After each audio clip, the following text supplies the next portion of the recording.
આજે બાબર પોલીસ સ્ટેશનની મુલાકાત લઈને અબાસના ભીમોરડી અને બીજા અન્ય ગામોની અંદર જ્યાં પણ દેશી દારૂના અડ્ડા હોય, ઇંગ્લિશ દારૂ હોય કે અન્ય નશીલા પદાર્થોનું જે વેચાણ થાય એના ઉપર કાયદાકીય રીતે પગલાં લઈ અને લોકો જ્યારે પોતે પોલીસ સ્ટેશનમાં આવીને આવેદનપત્ર આપીને પોલીસની મદદ માગતા હોય ત્યારે આજે આવેદનપત્ર આપ્યું છે. પોલીસે પણ આ કામગીરી ગંભીરતાથી કરવા માટેની ખાતરી આપી છે. મારી એસપી સાથે પણ વાત થઈ છે અને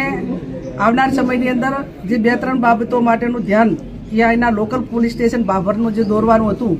કે જે ગામડાની અંદર સદંતર ગામ લોકોએ સાથે મળીને દારૂ બંધ કર્યું હોય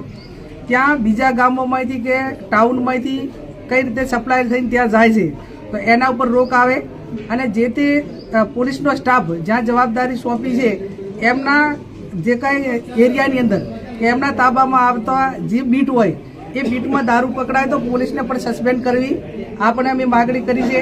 અને બીજું કે આવનાર સમયની અંદર આ બાબર સિટીની અંદર સીસીટીવી કેમેરા લાગે જેથી કરીને નાના મોટો જે ક્રાઇમ થાય એ કોઈ ફરિયાદ કરે કે ના કરે પણ સીસીટીવી કેમેરો એનો પુરાવો રહે. એટલે આ 2-3 બાબત અહીંના ડીવાયએસપી પણ હાજર છે,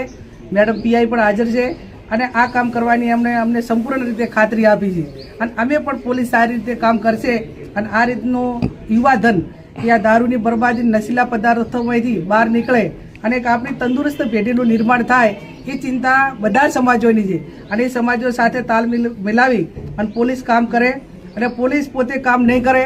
તો એના એવિડન્સ સાથે કદાચ ઉપરને રજૂઆત કરવી પડે કે એના પુરાવા મૂકીને